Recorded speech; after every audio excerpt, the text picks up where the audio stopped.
What if the deadliest weapon in the galaxy was having none at all? Commander Elias Grant stood motionless as the massive doors to the Vertharian war chamber slowly parted before him.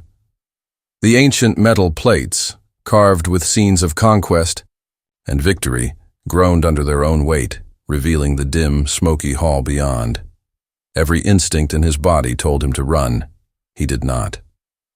"Final systems check," whispered Diplomat Reese through the subdermal comms implant behind Grant's ear. Grant felt his heart pound against his ribs. His palms were slick with sweat, but he kept his face a mask of perfect calm. "I'm still showing green across the board." "Weapon scan jammers are operational," Reese confirmed quietly. "But that doesn't matter much now, does it?" "No," Grant replied, his voice dropping to a near whisper. "It doesn't." Flanking him were 4 other humans from the Terran diplomatic corps, each dressed in simple black formal attire. No armor, no defensive countermeasures, not even the standard-issue kinetic barriers that had become ubiquitous throughout civilized space. Behind them, the airlock to their shuttle sealed with a decisive hiss. There would be no quick escape. Ambassador Marlowe took a steadying breath beside him. "Are we absolutely certain about this approach?" Grant nodded almost imperceptibly. "Psychological?" Assessment Division ran the simulations 1,000 times. The Vertharians respect power. They respect strength. "And we're walking in completely defenseless," Marlowe noted dryly. "Exactly." Grant fixed his gaze on the massive forms moving in the shadows beyond the doorway. "That's the most dangerous thing we could possibly do." Warlord Karath of the Unified Dominion of Rothar stood a full head taller than the rest of his war council, an intentional genetic modification that marked his superior rank. His exoskeletal armor gleamed with oily iridescence in the low light of the war chamber, ridged plates shifting with each breath. 4 pairs of eyes, biologically optimized for different light spectrums, regarded the approaching humans with a mixture of contempt and confusion. "They come unarmed," said Subcommander Dreth Val, his voice filled with disgust. "Not even basic defensive measures." Karath's outer mandibles clicked in irritation. "Scan them again." "We've run every scan in our arsenal," said Dreth Val. "No weapons, no armor, no shields, not even subdermal implants beyond basic communication devices." "Impossible," hissed Karath. "The Terrans have survived 3 major interstellar conflicts. They are not fools." The war chamber had been designed specifically to intimidate. The walls were lined with the preserved remains of conquered species and shattered warships. The Vrotharian diplomats, if such a word could be applied to their function, stood encased in full battle armor, each bearing at least 5 visible weapons. A standard display of strength during any negotiation. Yet the humans approached wearing nothing but simple clothing. Karath felt something he hadn't experienced in decades of warfare: uncertainty.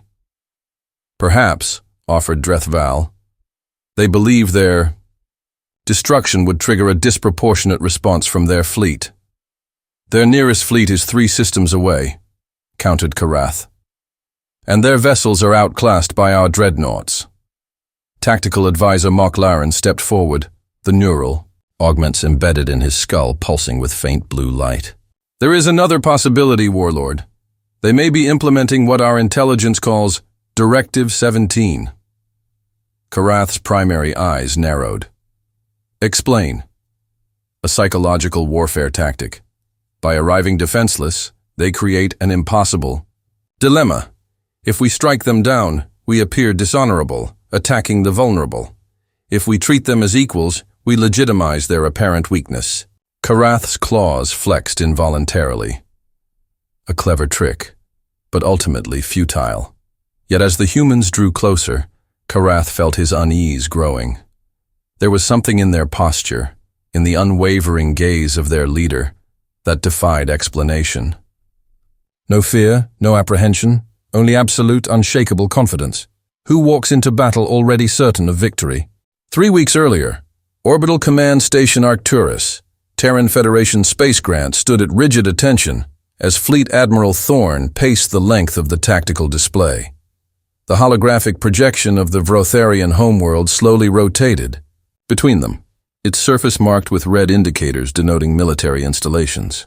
"The diplomatic corps has failed," Thorn said flatly. "The Vrotharians have rejected all standard negotiation protocols. They see diplomacy as weakness," replied Grant. "Their entire cultural framework is built around displays of martial prowess." Then, "We show them prowess," snapped Thorn. "The 7th Fleet is on standby. One word from Central Command, and we can have 500 ships in their system within 72 hours. Which would trigger an immediate counter-response," said Grant.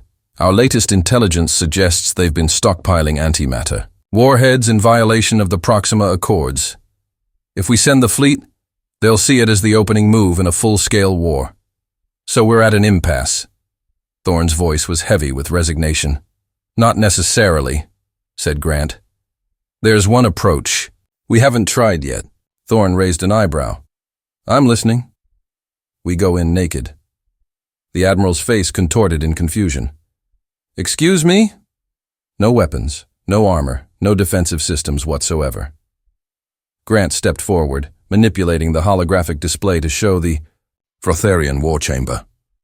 "Their entire diplomatic system is built around demonstrations of strength. But what if we show them something they've never seen before?" "Suicidal weakness?" Thorn scoffed. "Absolute confidence," corrected Grant. "Think about it, Admiral. In their cultural framework, only the most powerful can afford to be completely vulnerable. It's a psychological gambit, one that plays directly against their most fundamental assumptions." Thorn frowned, studying Grant's face. "You're serious about this?" "I've spent 15 years studying Vrotharian psychology. Their warriors respect power above all else, and nothing will confuse and unnerve them more than humans who act as if they're already holding all the cards." "And if they simply decide to kill you on the spot?" Grant's expression remained neutral. "Then you'll have your casus belli, and the 7th Fleet can respond accordingly." Thorn was silent for a long moment. "You understand what you're volunteering for?" "I do." "And your team?" "They'll follow my lead." The Admiral nodded slowly. "Very well, Commander. Assemble your delegation. You leave in 3 days." As Grant turned, "To leave," Thorn added. "And Grant? If you're wrong about this—" "I'm not," Grant said with quiet certainty. "The strongest position is the one where you have nothing left to lose." Present day, Vrotharian war chamber. The human delegation halted precisely 10 meters from the elevated dais where Karath and his war council stood. Grant took one step forward, just enough to mark himself as the leader, without being provocative. "The Far. United Terran Federation extends greetings to the Dominion of Vrothar," he said, his voice carrying clearly across the chamber. No translator was necessary. The Terrans had taken the time to learn the Vrotharian language, another small detail that registered as both unusual and unsettling to Karath. "You come before the Dominion unarmed," Karath observed, the words somewhere between a question and an accusation. Grant's expression remained impassive. "We come as we are." A ripple of clicking mandibles, the Vrotharian equivalent of murmuring, swept through the gathered warriors. Karath's primary eyes narrowed. "This is not the way of diplomatic exchange," he stated. "You show no strength. You bear no weapons. You wear no armor. How are we to measure your worth?" Grant's gaze never wavered. "By our presence." The simplicity of the response seemed to hang in the air. Karath felt a strange sensation crawling up his spine, a primitive warning signal he hadn't experienced since his earliest combat trials. "Before we begin," continued Grant, "there is something you should understand about humans." Karath gestured impatiently with one clawed hand. "Speak." "Throughout our history, we have learned that true power lies not in the weapons we carry, but in our willingness to stand unarmed before those who would destroy us." The words seemed to echo in the chamber, though Grant had not raised his voice. Several of the younger warriors shifted uncomfortably, their armor plates clicking against each other. "You seek to confuse us with philosophy," growled Karath. This is a chamber of war, not a place for empty words. Grant simply nodded. Then let us speak of war. With deliberate slowness, he reached into his pocket. Instantly, every weapon in the chamber was trained on him. Grant paused, then carefully withdrew a small data crystal. He held it up, letting the light catch its faceted surface. This contains the complete tactical analysis of the Battle of Centauri Prime, he said, including the sealed records of how 17 human ships defeated a Vrotharian battle group 4 times their size. A low hiss swept through the chamber. The Battle of Centauri Prime was a sore point for the Dominion, officially recorded as a strategic withdrawal, though everyone knew it had been a decisive defeat. "You bring insults to a peace negotiation?" snarled Drethval, his hand moving to the ceremonial blade at his hip. "I bring truth," replied Grant calmly. "The same truth that allowed the Terran Federation to survive when the Krell Imperium tried to annihilate us. The same truth that helped us rebuild after the quantum plague. The same truth that has kept humanity alive despite everything the galaxy has thrown at us." He set the data crystal on the floor and straightened. "We are not here because we fear you. We are here because war is inefficient, and we prefer more productive relationships." Karath stared at the crystal, then at the unarmed human. Something was wrong. This was not how negotiations were supposed to proceed. The Terrans should be frightened, intimidated by the overwhelming show of Vrotharian might. Instead, they stood as if they were the ones in control. "Your Federation is overextended," Karath said. "Your colonies in the Epsilon sector are vulnerable. Your fleet is scattered across 12 systems. You come here out of desperation, not strength." Grant smiled, a small, knowing expression that sent an inexplicable chill through Karath. "If that were true," Grant said, "would we come unarmed?" Grant could feel the atmosphere in the chamber shifting. The initial confusion was giving way to something more dangerous, a mixture of anger and fear that radiated from the assembled warriors. Exactly as expected. Through his subdermal implant, he heard Reese's voice. "Physiological readings from the Vrotharians show elevated stress markers. The psychological pressure is working." Grant gave no outward indication that he'd heard. Every move now was calculated, every word precisely chosen. The Psychological Assessment Division had spent months building this strategy, analyzing thousands of years of Vrotharian military history and cultural evolution. A species that defined itself entirely through warfare had no framework for dealing with an opponent who refused to engage on their terms. "I will ask you directly," Karath said, descending from the dais to approach Grant. The warlord towered over him, nearly 3 meters of armored exoskeleton and weaponry. "Why come before us without protection? Do you believe your deaths would prevent conflict?"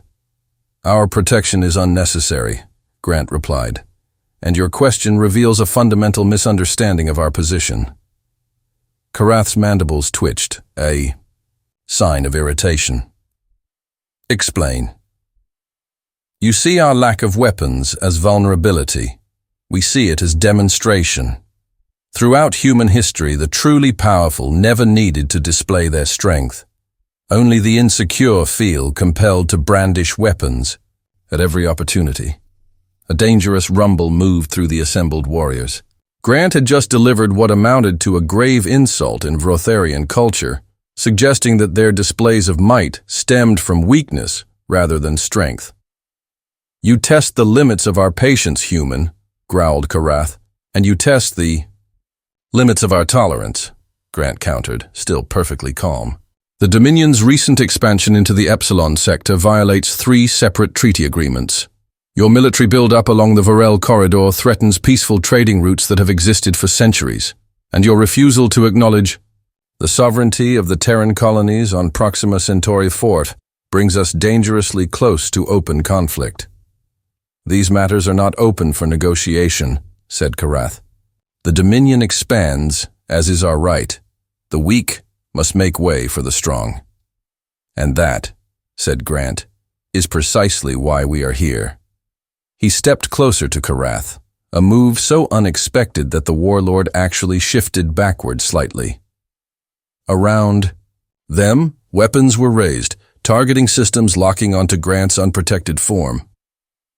Humanity's greatest strength, Grant continued, has always been our ability to redefine the rules of engagement. You measure power in warships and battle stations.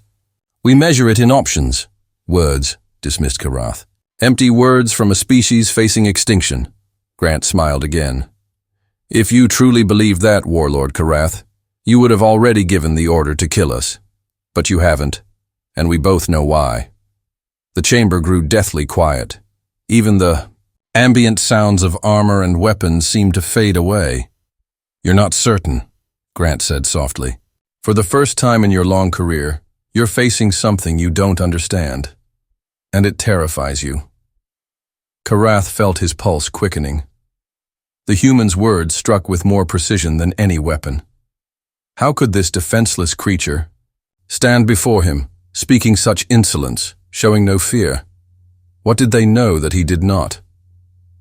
Tactical advisor Mok'Laren stepped forward, his neural augments pulsing rapidly. Warlord, I recommend immediate termination of this delegation. Their psychological tactics are designed to create uncertainty and division.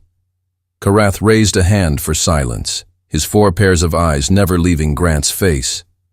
You speak of options. Human, what options do you believe you have in this chamber? Grant's response was immediate. The same options we've always had. Adaptation, negotiation, or if necessary, escalation beyond anything the Dominion has ever encountered. Threats? Karath's voice dropped to a dangerous rumble. You stand before the combined might of the Vrotharian War Council and make threats?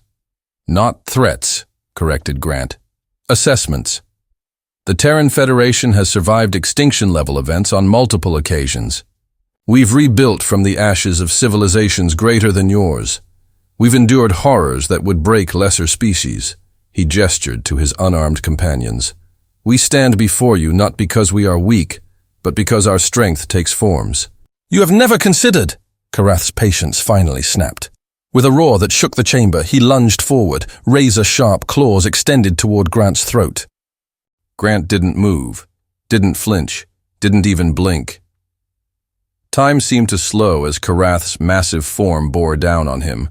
Behind him, he heard the sharp intake of breath from Marlowe and the others, but no one broke formation. They had been prepared. For this moment, Karath's claws stopped mere centimeters from Grant's throat. The warlord's face was contorted in fury, muscles straining as if fighting against some invisible barrier.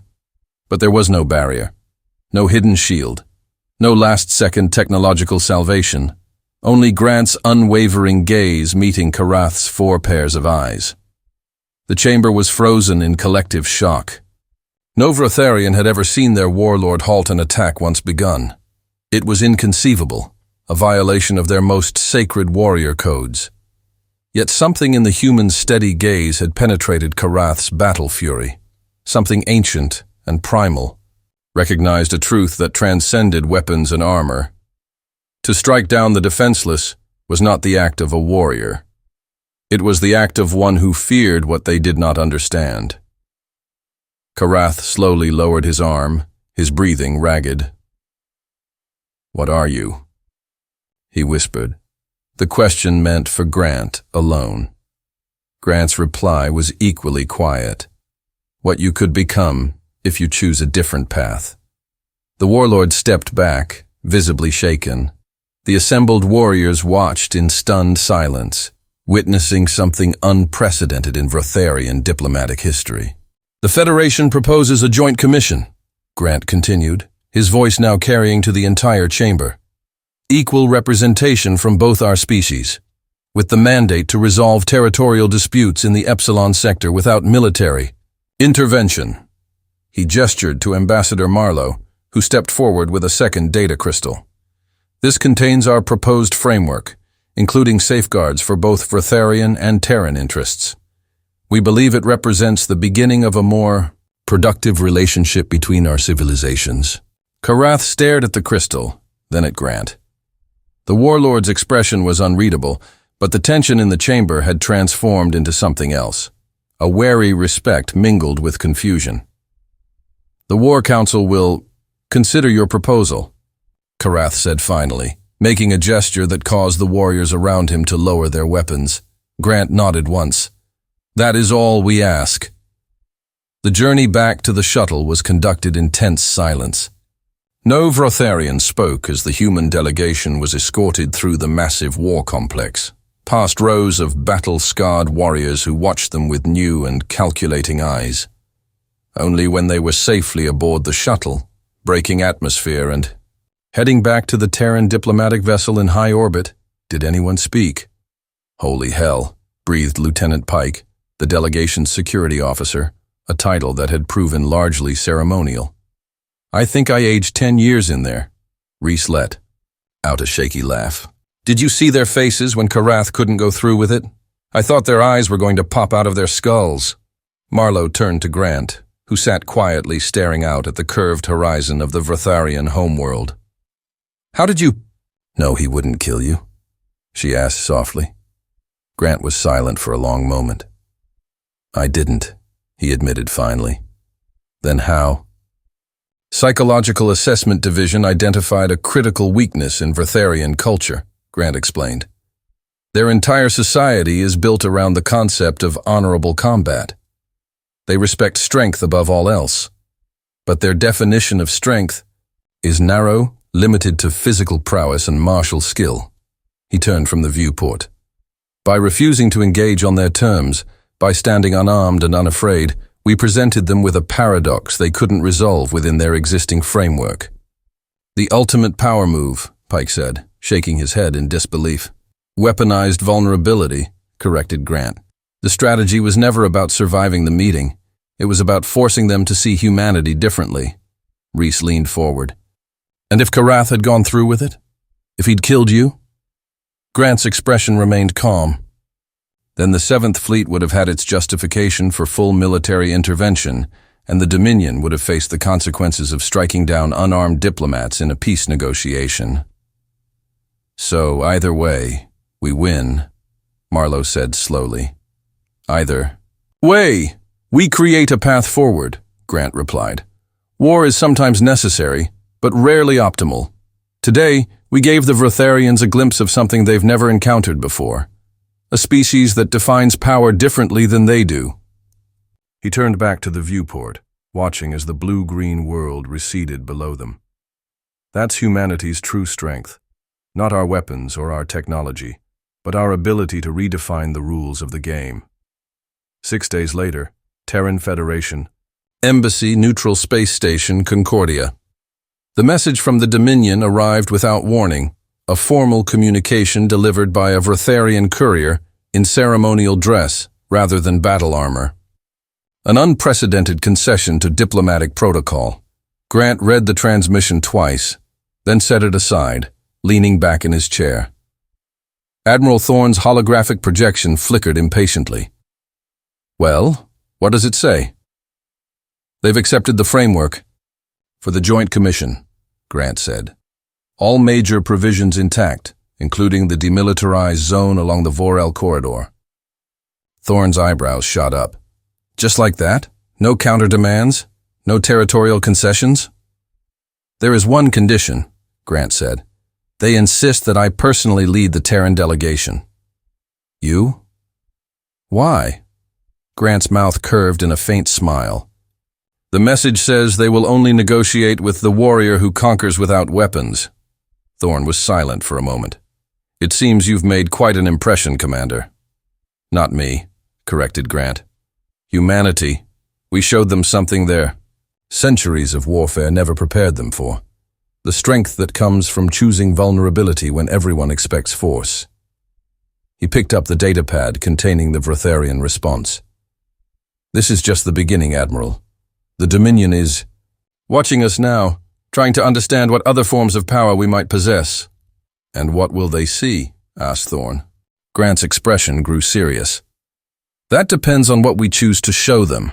For centuries, the Vrotharians have defined themselves through conflict. Now they've encountered a species that thrives by changing the rules of engagement. It's opened a door, one that could lead to either lasting peace or a new and more terrible form of warfare. Let's hope it's the former, Thorne said. Grant nodded. Hope is good, Admiral, but understanding is better.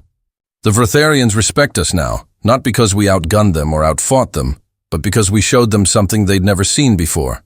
Power that doesn't need to announce itself. He turned to the viewport, where the massive form of a Vertharian diplomatic vessel hung against the stars, sleek and dangerous, but keeping a respectful distance.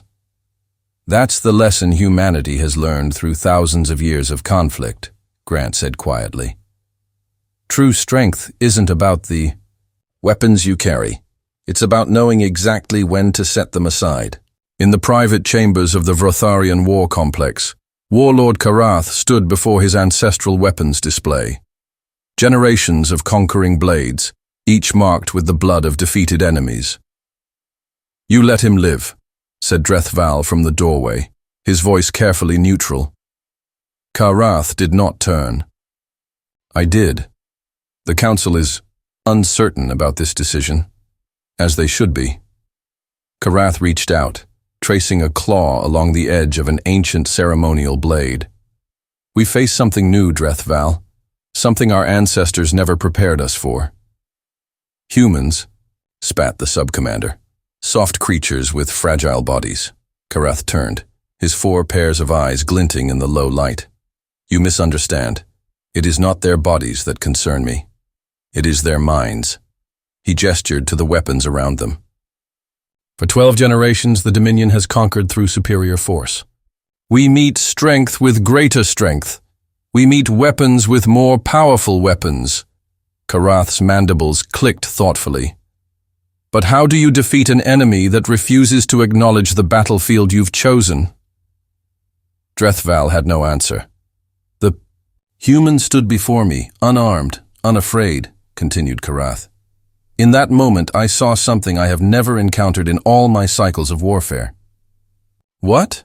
Asked Drethval. Karath's expression hardened. A weapon we have no defense against. When I moved to strike him down, I realized the truth. By killing him, I would be acknowledging that his approach threatened me, that his vulnerability was more powerful than my strength. He turned back to the weapons display. The humans have mastered a form of combat our species has never considered. They weaponize their apparent weakness, forcing us to question our most fundamental assumptions. So we negotiate with them? Drethval could not keep the disbelief from his voice. For now, said Karath, we negotiate, we observe, and we learn. The greatest warriors do not simply overpower their enemies, Drethval. They understand them. He picked up a ceremonial blade, the one he had intended to use on Grant, and studied its edge. The humans have shown us a new form of warfare, he said quietly. One where the strongest position is to appear to have no strength at all. We would be fools not to study it carefully. Karath set the blade back in its display case. Inform the Council that I have made my decision. We will engage with the Terran Federation through this joint commission. We will learn their ways, understand their thinking. And then, prompted Drethval. Karath's mandibles clicked in what might have been the Vertharian equivalent of a smile. And then we will decide whether to embrace their wisdom or develop countermeasures against the most dangerous weapon we have ever encountered. Which is? Weaponized vulnerability, said Karath. The ability to stand unarmed before your enemy and make them question whether they are truly the stronger power. He turned away from the weapons display. Prepare the diplomatic vessel. I want our most astute observers assigned to this commission. The humans have shown us something new, and in 12 generations of warfare, that has never happened before. Drethval left to carry out his orders. Karath remained in the chamber, his thoughts turning to the unwavering gaze of the human who had stopped his attack without raising a hand. In all his years of conquest, he had never felt more uncertain about the future, or more intrigued by the possibilities it held.